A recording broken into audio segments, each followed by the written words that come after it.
할렐루야. 하나님의 말씀은 고린도전서 1장 1절에서 3절까지 말씀 보도록 하겠습니다. 고린도전서 1장 1절에서 3절까지 말씀 보도록 하겠습니다. 지난 시간에 우리가 이제 수년 동안 보았던 열왕기서를 끝마쳤고요. 수요일 날 무슨 말씀을 할까 하다가 고린도전서를 나누기로 했습니다. 고린도전서 1장 1절에서 3절입니다. 우리 석절의 말씀이고요. 같이 나누도록 하겠습니다. 시작. 하나님의 뜻을 따라 그리스도 예수의 사도로 부르심을 받은 바울과 형제 소스데네는 고린도에 있는 하나님의 교회 곧 그리스도 예수 안에서 거룩하여지고 성도라 부르심을 받은 자들과 또 각처에서 우리의 주 곧 그들과 우리의 주 되신 예수 그리스도의 이름을 부르는 모든 자들에게 하나님 우리 아버지와 주 예수 그리스도로부터 은혜와 평강이 있기를 원하노라. 아멘. 오늘 말씀의 제목은 은혜와 평강으로 불러주신 교회입니다. 옆 사람과 인사할까요? 귀하십니다. 귀하십니다. 피곤하신데도 또 수요예배 나와주셔서 감사합니다. 또 몸이 아프신 분들도 계신데요. 여러분 좀 기도해 주시고 같이 관심을 가져주셨으면 감사드리겠습니다. 오늘부터는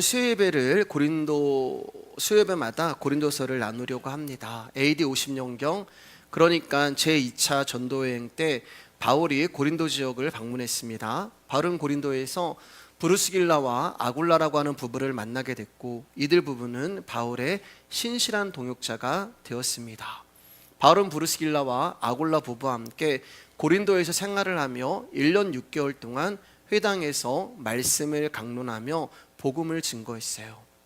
근데 수많은 고린도 사람들이 예수님을 믿게 됐고 세례를 받는 일들이 일어났습니다.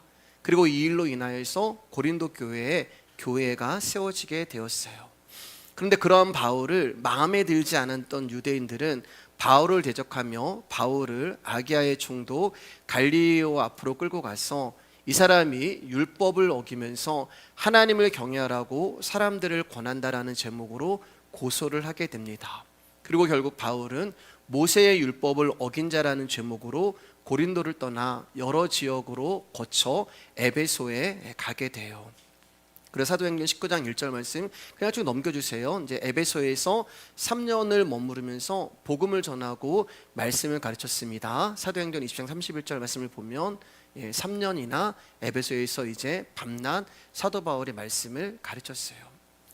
그러니까 에베소에 있는 그 기간 가운데 고린도 교회에 이제 사도 바울이 편지를 쓴 것이 지금 우리가 읽고 있는 고린도전서와 고린도후서라는 성경이 되는 것입니다. 에베소에서 이제 고린도 지역으로 편지를 쓴 거예요. 고린도전서 5장 9절 말씀을 보면 내가 너희에게 쓴 편지에 이렇게 이제 말씀하고 있습니다. 그러니까 고린도 전후서보다 바울이 고린도 교회에 먼저 쓴 편지가 있었다는 거예요. 내가 너희에게 쓴 편지에. 그런데 이 편지는 하나님의 섭리 가운데 우리에게 전해지지 않고 사라졌어요. 이 첫 번째 편지거든요. 그리고 우리가 바울이 쓴 이 고린도 교회를 향한 첫 번째 편지의 그 내용이 어떤 것인가를 알 수 있는 거죠. 음행의 문제를 바울이 고린도 교회에 처음 편지를 쓸 때 음행의 문제를 다루었다는 것을 알 수 있습니다. 이런 건 이제 참고로만 좀 알고 계시면 될 것 같고요. 그러니까 이제 고린도전서는 바울이 우리에게 쓴 고린도 교회에 쓴 두 번째 편지가 되고 고린도후서는 세 번째 편지가 되는 거예요. 오늘은 고린도서에 해당하는 인사말에 대해서 말씀을 나누려고 합니다.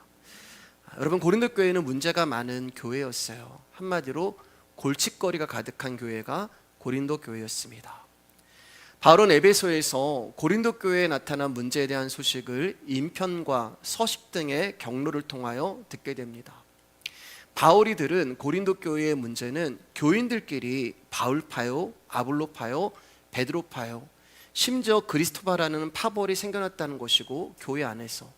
그리고 친교를 할 때는 부자는 자기들끼리 먹고 배부르고 취하고 가난한 자들은 먹을 것도 없게 되고. 그러니까 이 내용은 뭐냐면은 우리가 이제 고린도서를 보면 나눌 거지만요, 이게 목장 모임을 하는 거예요. 근데 부자들은 일을 안 해도 돈이 많기 때문에 시간이 많아서 일찍 모입니다. 일찍 모여서 먹을 것을 다 먹는 거예요. 근데 가난한 사람들은 일을 하고 온단 말입니다.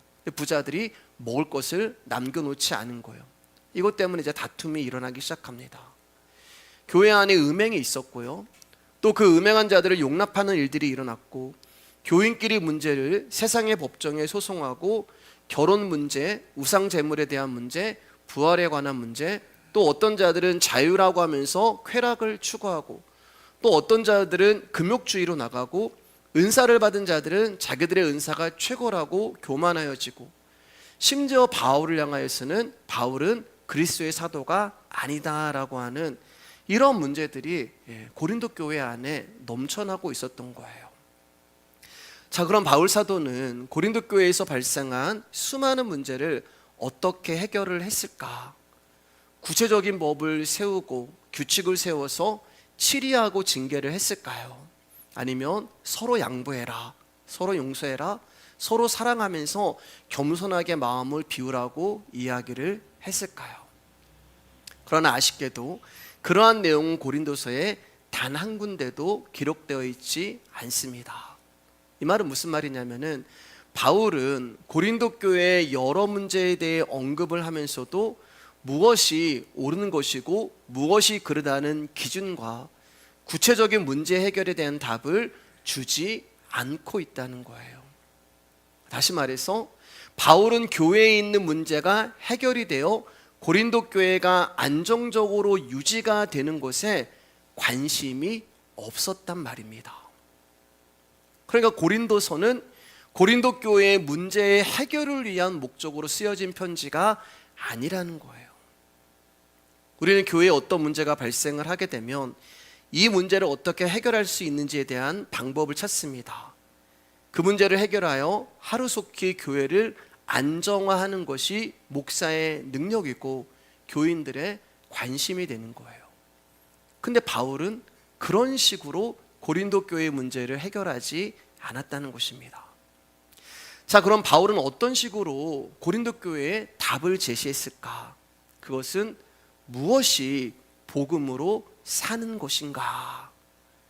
여기에 대한 말씀으로 고린도 교회에 답을 주었던 거예요. 즉, 바울은 고린도 교회 성도들이 여러 가지 문제를 통하여 더 복음을 배우고 더 십자가를 알기를 원하는 기회로 삼기를 바랬던 것입니다. 우리가 이제 앞으로 고린도서를 보면서 고린도 교회의 수많은 문제를 다룰 것인데, 오늘은 두 가지만 예를 들어 보겠습니다. 먼저 고린도 교회의 문제 중 하나가 바울의 사도직을 인정하지 않는 거였어요. 그런데 여러분, 그 이유가 뭔지 아세요?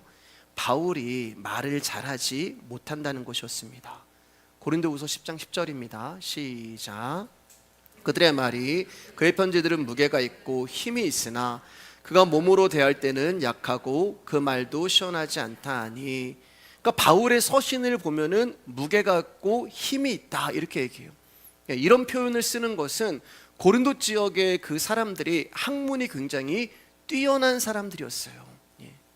수사학이라고 하는 언어를 공부하는 수사학이 발달된 도시였고, 또 학문이 발달된 도시였어요. 그래서 고린도 사람들은 똑똑한 사람들을 좋아했습니다. 똑똑한 사람들은 어떻게 할 수 있어요? 말을 잘한단 말입니다. 언변이 좋은 사람을 좋아했어요. 근데 바울의 편지를 봤을 때는 무게가 있고 힘이 있는데, 직접 바울을 보니까 어떻다는 거예요? 볼품이 없다는 거예요. 몸으로 대할 때는 약하고, 한마디로 볼품이 없는 외모를 가졌다는 거예요. 그리고 그 말도 시원하지 않다 하니, 즉 바울은 언변이 좋지 않다는 것입니다. 그러니까 고린도 교회 사람들은 언변이 좋으면 이 사람들은 엘리트야, 이 사람은 똑똑한 사람이야 라고 그 사람을 훌륭하다 얘기하고 존경을 했는데, 언변이 좋지 아니하는 사람들은 그 반대로 천대를 받는 특성이 있었단 말이에요. 여러분, 사도는 말을 하는 자잖아요. 말을 전하는 자입니다. 그리고 말을 전하는 자로서 언변이 안 좋다는 것은 사실 매우 불리한 조건을 가지고 있는 거예요.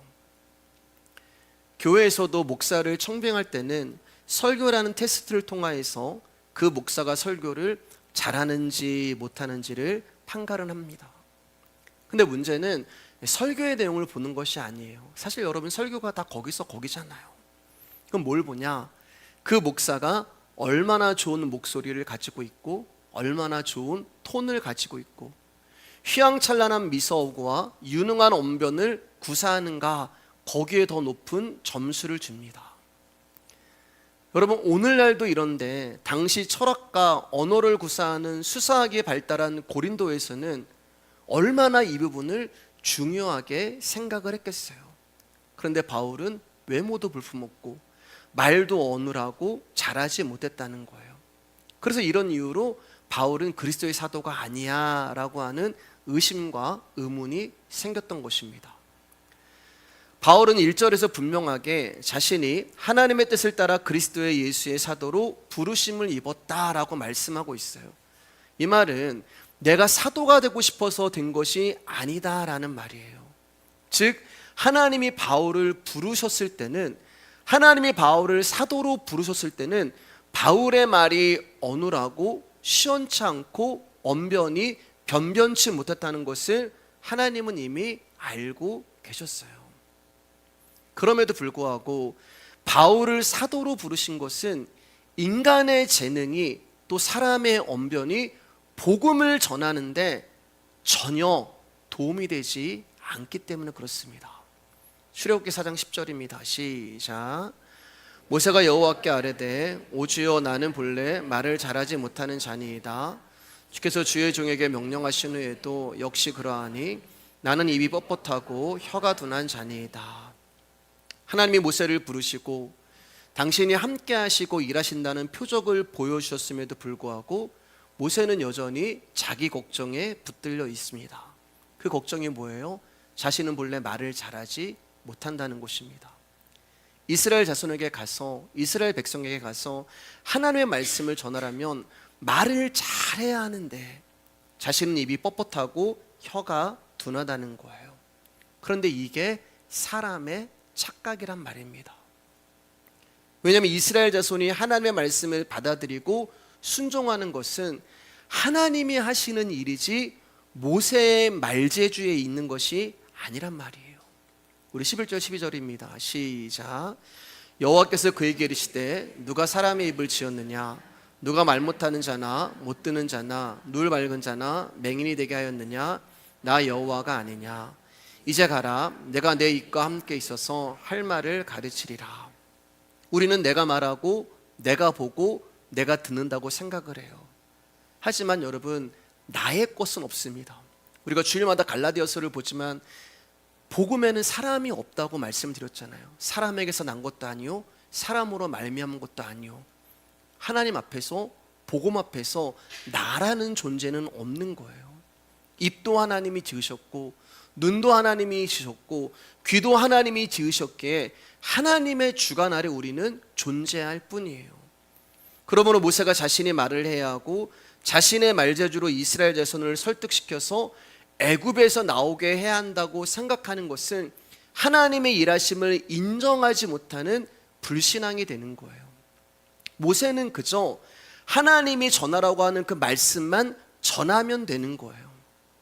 모세의 말을 듣고 이스라엘 자손이 반응을 하든 반응을 하지 않든 그것은 모세가 염려할 것이 아니란 말입니다.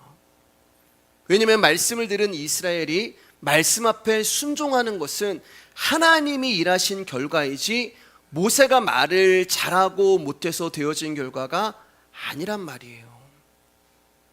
제 아무리 모세가 논리정연하게 달변가처럼 말을 잘했다 하더라도 하나님이 허락하지 아니하면은 복음은 들릴 수도 없고 받아들여지지도 않기 때문에 그렇습니다. 마태복음 16장 20절입니다. 시작. 이에 제자들에게 경고하사 자기가 그리스도인 것을 아무에게도 이르지 말라 하시니라. 말씀을 통하여서 제자들이 예수 그리스도가 주는 그리스도요 하나님의 아들이십니다라는 그 비밀을 알게 됐어요.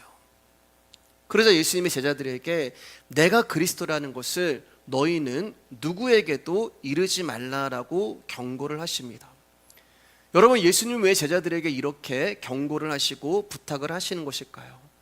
그것은 여러분, 예수님이 그리스도라는 것이 사람의 언변으로 전해지는 것이 아니기 때문에 그래요.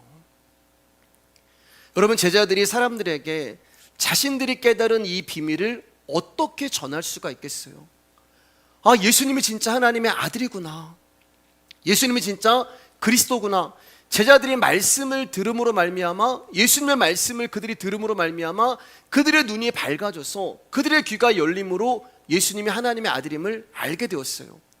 자, 그런데 내가 알고 있는 예수님이 하나님의 아들이야, 그리스도야, 이것을 어떻게 다른 사람들에게 증거할 수 있냐는 거예요. 여러분, 내 귀에 말씀이 들리고 성경이 믿어지고 예수님이 누구이신가를 나는 알아요. 여러분도 압니다. 말씀이 들려지는 사람은 이 복음의 비밀을 알아요.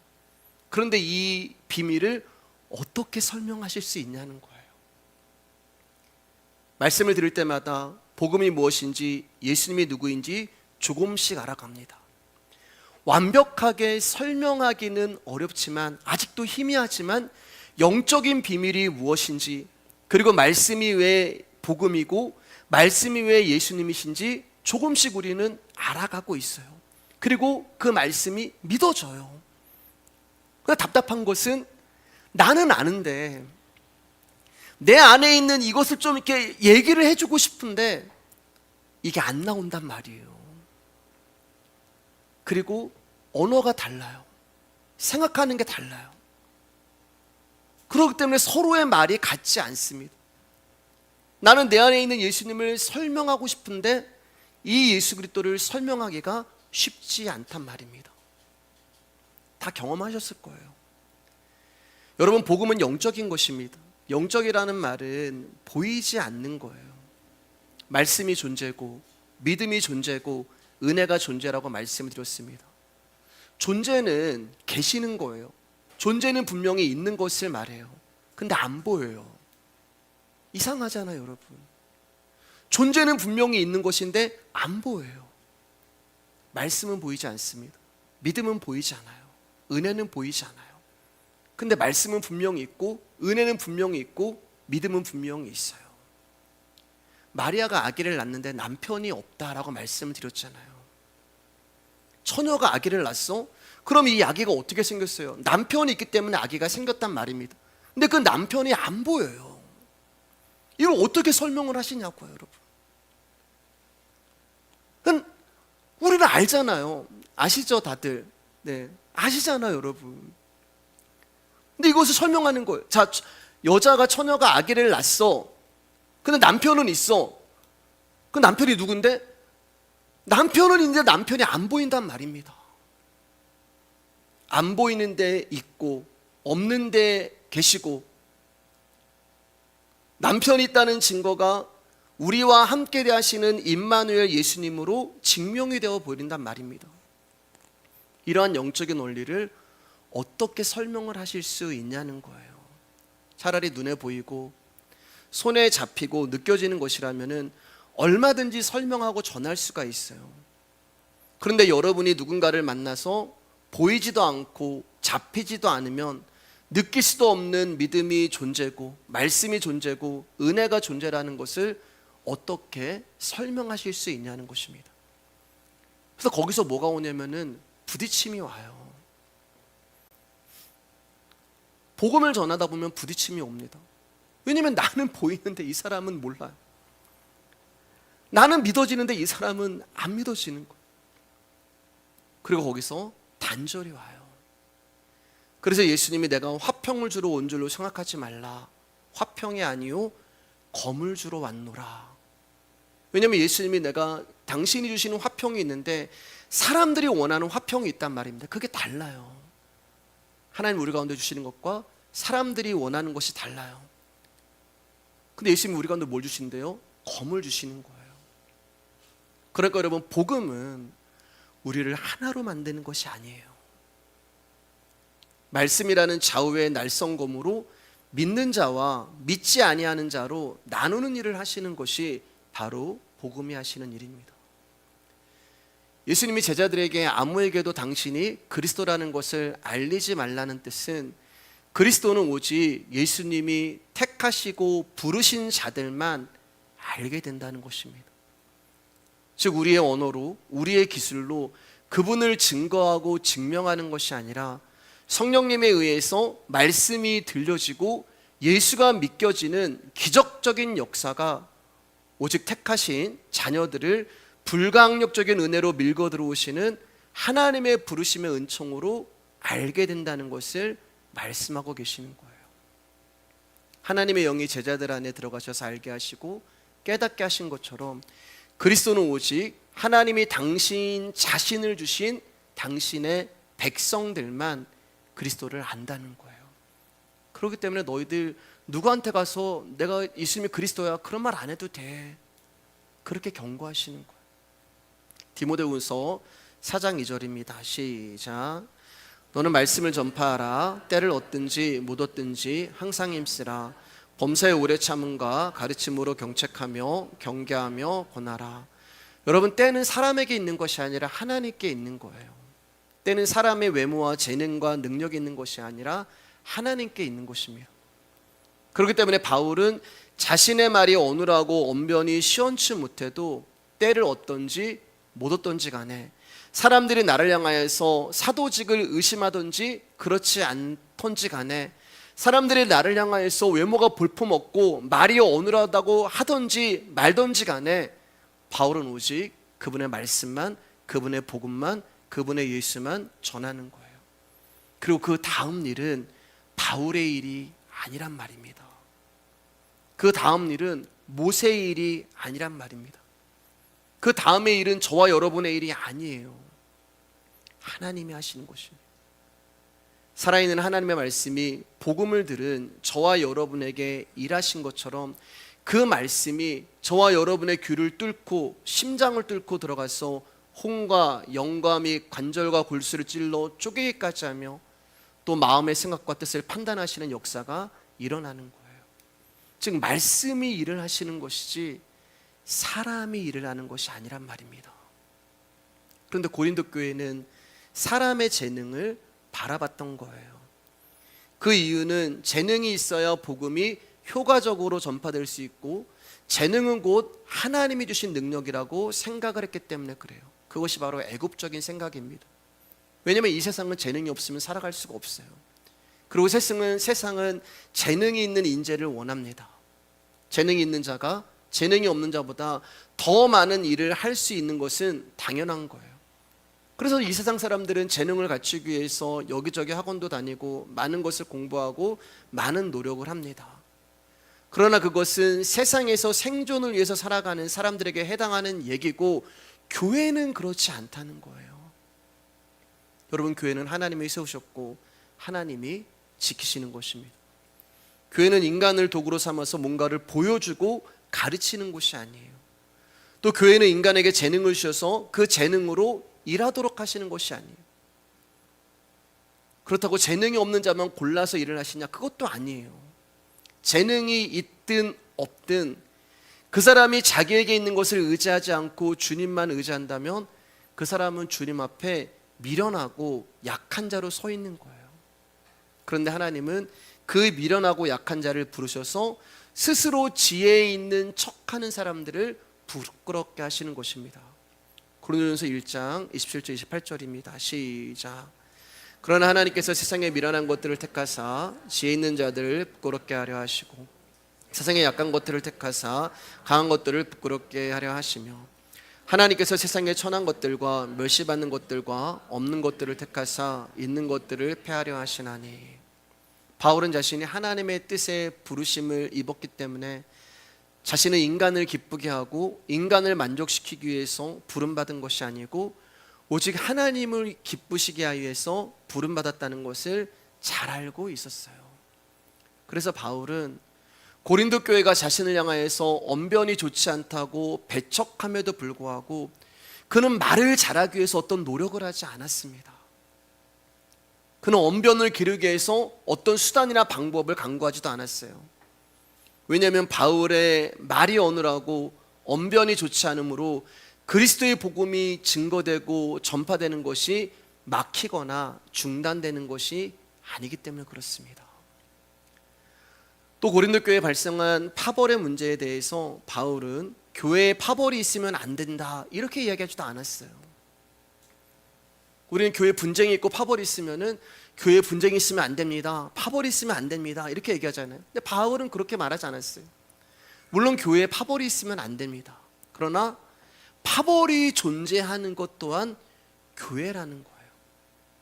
문제는 그 문제를 바울이 십자가 앞으로 가지고 나오는 거예요. 바울은 늘 이런 식으로 모든 문제를 해결했단 말이에요. 고린도전서 1장 12절 13절입니다. 시작.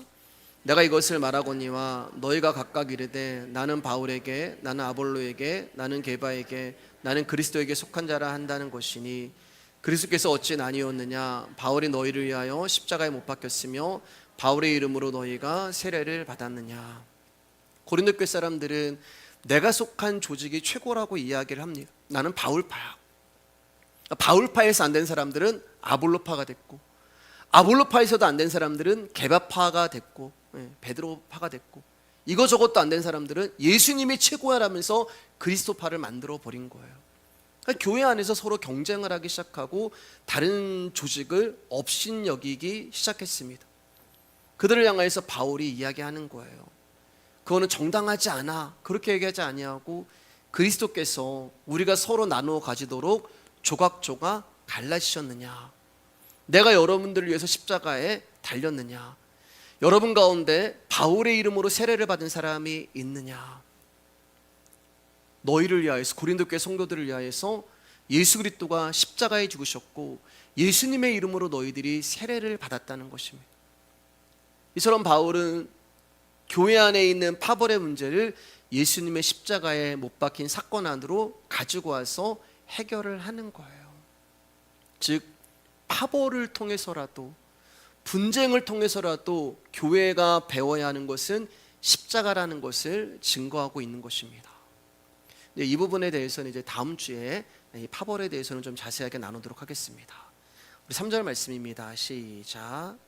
하나님 우리 아버지와 주 예수 그리스도로부터 은혜와 평강 있기를 원하노라. 우리 은혜와 평강이라는 말을 주일날 갈라디아서 강해를 하면서 굉장히 오랜 시간 은혜와 평강에 대해서 말씀을 나눴습니다. 복음을 깨달았을 때 나처럼 초라하고 무능한 자가, 자격 없는 자가 하나님의 부르심으로 거룩한 성도의 신분을 얻었구나. 이것을 아는 것이 하나님이 주시는 은혜와 평강이 되는 거예요. 성도라는 신분은 오직 그리스도 예수 안에서만 존귀한 직분이 되는 것입니다. 그리고 평강은 부르심을 받은 성도로서 아쉬움이 없고 부족함이 없는 상태를 뜻하는 거예요. 그러니까 예수님이 누구인지를 알면은 여러분, 우리가 인생을 살아가면서 조금 부족하고 조금 없다고 하여도 거기에 대해서 아쉽거나 불안한 것이 없단 말입니다. 오늘 우리가 교회라는 이름으로 이곳에 모여서 하늘로부터 오는 은혜와 평강을 말씀을 통하여서 받는다는 것은 나라는 존재가 계속해서 부정되고 부인되어지는 거예요. 여러분, 하늘로부터 오는 하나님의 은혜와 평강을 받으려면 내가 꽉 차 있으면 안 된단 말이에요. 그 말씀이 계속 좌우의 날성검으로 내 안에 들어오셔서 나라는 존재를 부수고 바꿔버리고 비우는 그 일을 하고 계시는 거예요. 즉 십자가 앞에서 나는 하나님 나라에 갈 만한 사람이 못 된다. 그게 하나님이 주시는 은혜와 평강이 되는 거예요. 그 사도 바울이 죄인 중에 괴수라고 얘기하잖아요. 우리는 당연히 나는 교회 다니니까 하나님 나라 가. 나는 모태신앙이니까 나는 천국 가. 나는 목사니까 난 당연히 구원 받았어. 근데 바울은 죄인 중에 괴수예요. 죄인 중에 왕이란 말입니다. 죄인 중에 왕이 어떻게 하나님 나라 갈 수가 있어요? 근데 하나님으로부터 오는 그 은혜와 평강을 받으면 받을수록 나라는 존재는 계속 낮아지는 거예요. 그분의 은혜가 큰 것입니다. 그분의 은혜가 넘쳐나는 거예요. 그러니까 그 십자가 앞에서 나라는 존재가 어떤 존재인가를 계속해서 드러나고 보게 되는 것이 하나님의 은혜와 평강이 된단 말입니다. 그러니까 나는 하나님의 자녀가 될 수 없는 존재인데 복음 안에 숨겨져 있는 구원의 비밀로 인하여 내가 하나님의 은혜와 평강을 입어 성도가 되었다. 그것이 바로 교회가 되는 거예요. 여러분, 저와 여러분의 자리는 멸망의 자리였습니다. 마귀가 우리의 압이었어요. 그런데 하나님이 우리를 그 멸망의 자리에서 구원의 자리로 옮겨주신 거예요. 마귀의 자녀에서 당신의 백성으로 우리의 신분을 바꾸어 주신 것입니다. 그것이 성도라는 신분 안에 감추어진 그분의 은혜와 평강이 되는 거예요. 그리고 이 은혜와 평강을 받은 자들이 한 명 한 명 하나님께 감사하기 위하여서 오늘도 이 예배당에 모인 이 존재들, 여러분들이 바로 하나님의 교회가 되는 거예요. 그렇기 때문에 교회는 나의 교회는 없어요. 너의 교회도 없어요. 목사의 교회도 아니고 성도의 교회도 아닙니다. 저희 교회도 아니고 우리 교회도 아니에요. 교회는 오직 예수 그리스도가 피로 사신 하나님의 교회만 있을 뿐입니다. 우리는 언제나 문제 속에서 항상 믿음이 조속으로 바뀌고 신앙이 흔들리면서 살아가는 자들이잖아요. 그런데 이런 우리가 그분의 사랑으로 구원을 받았습니다. 믿음이 없고 연약하며 죄성으로 가득한 나라는 사람을 당신의 십자가의 사랑으로 성도로 만들어 주신 거예요. 이것을 믿고 감사하는 자를 하나님이 성도라 칭하시고 당신의 교회라 말씀해 주시는 것입니다. 마태복음 9장 9절입니다. 시작. 예수께서 그곳을 떠나 지나가시다가 마태레 하는 사람이 세간에 앉아있는 곳을 보시고 이르시되 나를 따르라 하시니 일어나 따르니라. 세상 모든 사람들은 세간에 있는 마태를 사람으로 보지 않고 세리 즉 죄인으로 봤습니다. 세상의 모든 사람들은 마태의 이름을 알지 못했어요. 그는 하나님의 저주를 받은 이방인과 창기들과 동실되는 세리 죄인일 뿐이었어요. 그런데 예수님만은 마태를 사람으로 봐주시는 거예요. 그리고 마태라고 불러주시는 것입니다. 세상 모든 사람들은 마태를 동족의 피를 빨아먹는 흡혈귀 같은 존재로 보고 있는데 예수님은 그러한 마태를 사람으로 보시는 거예요. 당신이 구원하여야 할 존귀하고 소중한 백성으로 바라봐 주시는 것입니다. 사람이 사람을 볼 때는 세리로 보이지만 여러분, 예수 그리스도가 우리를 볼 때는 세리가 아니라 사람으로 보이는 거예요. 그분의 영이 우리 안에서 생명이 되시며 그분의 눈이 나의 눈을 통하여 보게 하시는 것입니다. 그래서 그분이 나를 보시는 마음으로 나도 다른 사람을 보게 되는 거예요. 저 사람 좀 바뀌게 해주세요. 저 사람 좀 변하게 해주세요. 어느 날 보는데 그 사람이 바뀌고 변했어요. 근데 그 사람은 바뀌고 변한 게 아니란 말이에요.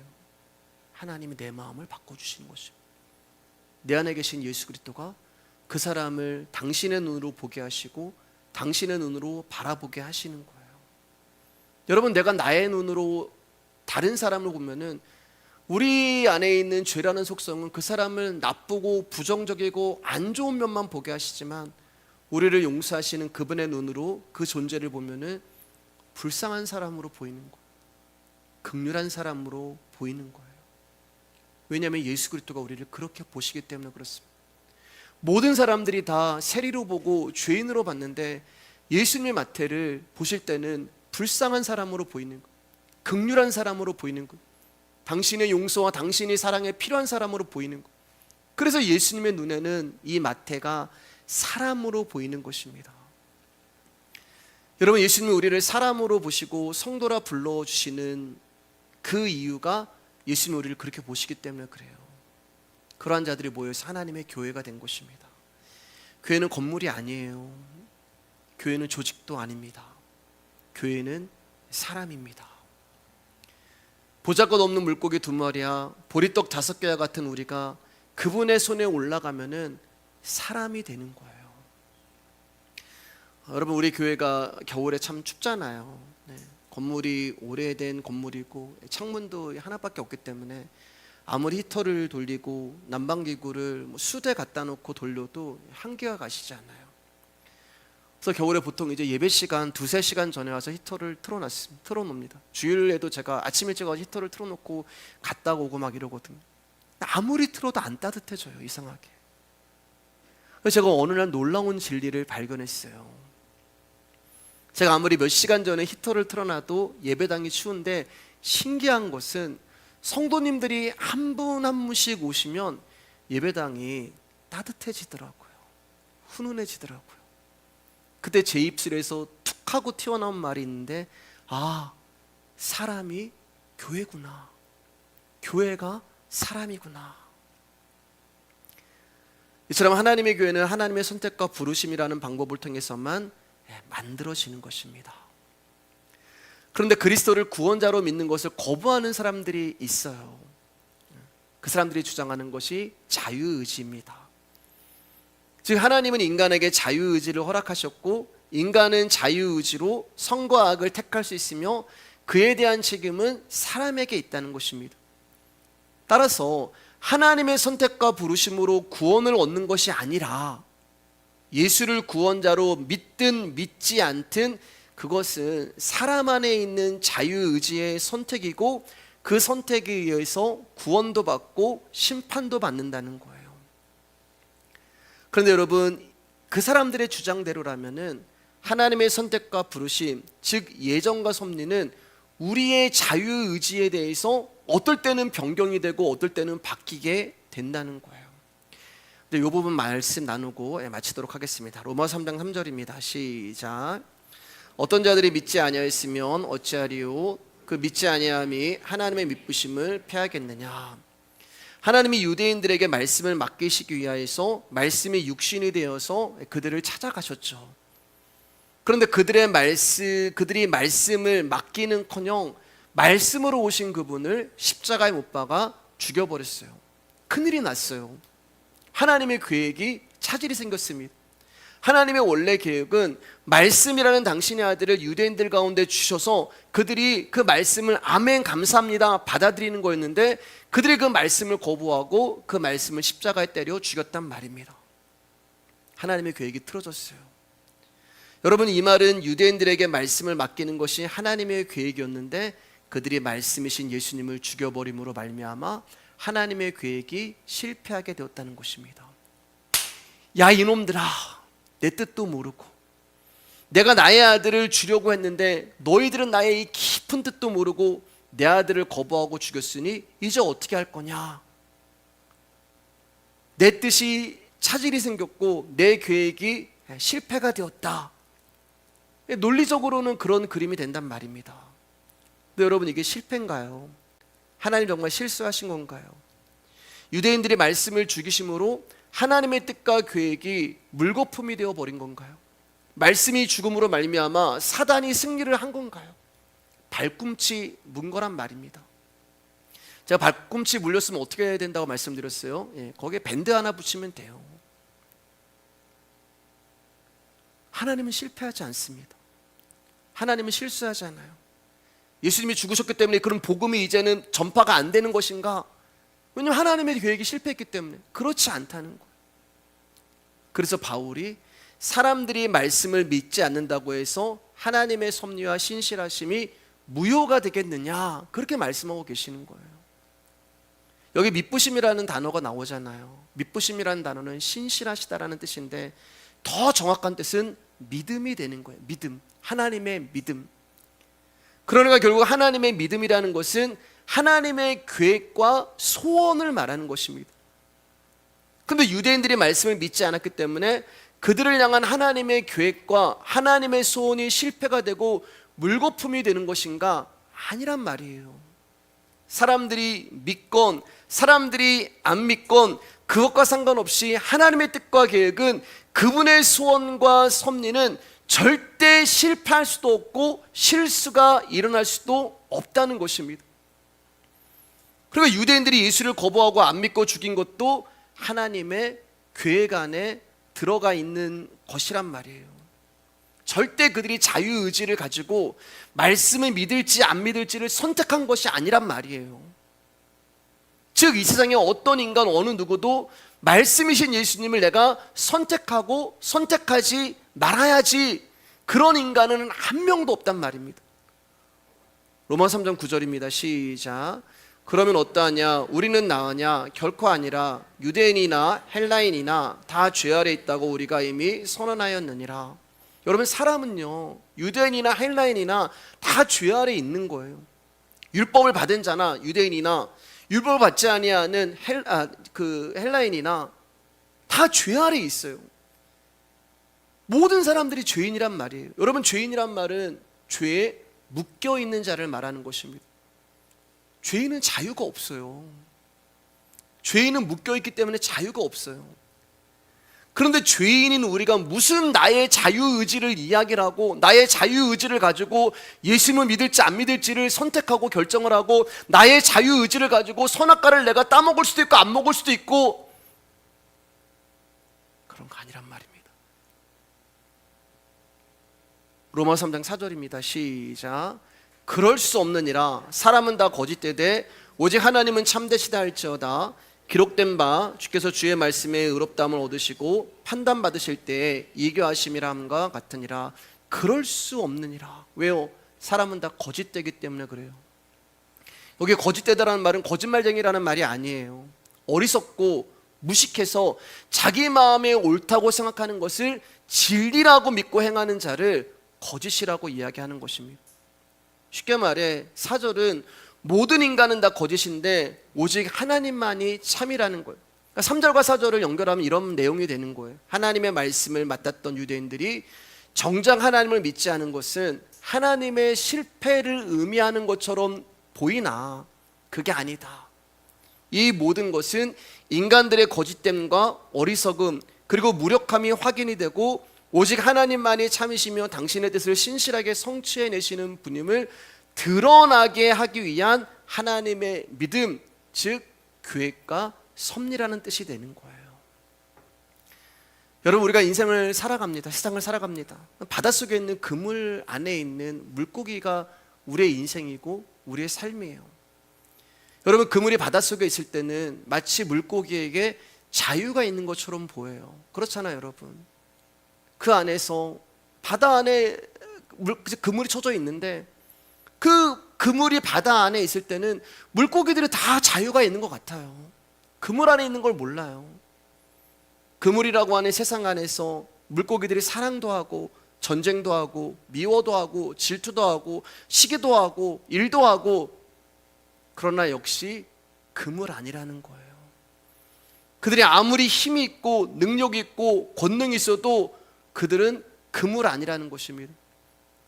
그리고 그 어부 되시는 예수 그리스도가 그물을 걷어내면 그 물고기들은 아무것도 할 수 없는 존재가 되는 거예요. 여러분, 우리가 이 세상을 자유롭게 살아가는 것처럼 보이지만 그렇지 않단 말입니다. 우리는 그저 그물에 들어가 있는 물고기일 뿐이에요. 나의 의도대로 이리저리 움직이면서 마음껏 사는 것 같지만 사실은 그물 안에서 잠시 허용된 자유일 뿐이에요. 즉 아무리 내가 원하는 대로 산다고 해도 그물을 벗어날 수 없는 것이 인간이란 말입니다. 그런 의미에서 엄밀히 말하면 사람에게는 자유의지가 없는 거예요. 그래서 그물이라는 제한된 한정된 장소 안에서 허락된 자유의지만 있는 것입니다. 우리는 하나님의 뜻에 따라 그분이 이끄시는 대로 갈 수밖에 없는 존재들입니다. 이 그물 속에서 인간의 제한성과 인간의 무력함을 깨닫게 되고 인간이 무력하기 때문에 천국이 완료되어 침범할 수밖에 없는 것을 알게 되는 거예요. 즉 저와 여러분들이 하나님이 하시는 일에 아무것도 기여할 수 없다는 말입니다. 내가 말을 잘해서 복음이 증거되는 것도 아니고 내가 말을 못해서 복음이 안 증거되는 것도 아니란 말이에요. 즉 성도란 저와 여러분들은 우리의 행함 여부에 따라 구원이 취소되어지고 결정되어지는 것이 아니란 말입니다. 이것을 우리는 배우는 거예요. 어디서요? 인생이라는 그물 안에서 이것을 발견하는 것입니다. 내 인생이라는 그물 안에서 예수 그리스도의 보혈, 예수 그리스도의 십자가로 인해서 내가 진짜 하나님의 자녀가 되었구나, 이게 보배구나, 이게 진짜 보물이구나, 이게 진짜 생명이구나, 이거 깨닫고 배우고 가는 거예요. 저와 여러분들이 해야 할 일은 그거 하나밖에 없어요. 예수님의 십자가의 보혈, 예수님의 십자가의 복음, 예수님의 십자가의 말씀, 그거 하나만 배우면서 가는 거예요. 그게 우리가 살 길이고 그것이 진정한 보아이기 때문에 그렇습니다. 고린도전서 1장 8절 말씀 가운데 그래서 바울이 이렇게 얘기하는 거예요. 주께서 너희를 우리 주 예수 그리스도의 날에 책망할 것이 없는 자로 끝까지 견고하게 하시리라. 왜 책망할 것이 우리가 없어요? 여러분, 하나님 우리 가운데 책망할 것이 얼마나 많아요. 믿음으로 살지 못했잖아요. 우린 그분의 은혜를 잊어버렸잖아요. 우리는 예수님보다 나를 더 사랑했잖아요. 근데 하나님이 이렇게 약속을 해주시는 거예요. 내가 너를 끝까지 견고하게 만들 거야. 여러분, 저와 여러분들의 구원은 취소되지 않습니다. 우리의 구원은 견고해요. 무엇에도 무너지지 않고 흔들리지 아니하는 견고한 구원입니다. 그거 하시려고 하나님이 당신 아들을 오신 거예요. 왜냐하면 인간의 조건이 아닌 하나님이 선택하셨고 하나님이 부르셨기 때문에 우리 가운데 구원이라는 선물이 임했기 때문에 그렇습니다. 사도 바울이 지금 고린도 교회를 향해서 이 말씀을 하고 싶은 거예요. 여러 문제로 인해서 분란이 있고, 여러 문제로 인해서 경쟁이 있고, 여러 문제로 인해서 성도끼리 파벌이 생기고, 심지어 다른 복음이라고 이야기하고, 근데 바울이 그럼에도 불구하고 너희를 선택하고 부르신 하나님의 구원은 절대 흔들리지 아니하고 마지막 날에 너희를 반드시 예수 그리스도라고 하는 그 이름으로 너희를 꽉 채워서 하나님 앞에 그분이 세울 거야. 그 약속을 하고 계시는 것입니다. 말씀 마치겠습니다. 믿음은 우리의 행함을 보게 하지 않고 십자가에 죽으신 예수 그리스도의 피의 은혜만 믿게 하는 것입니다. 그 믿음으로 예수 그리스도를 바라보시는 저와 여러분들 되시기를 주님의 이름으로 축복합니다. 오늘 여기까지 하겠습니다.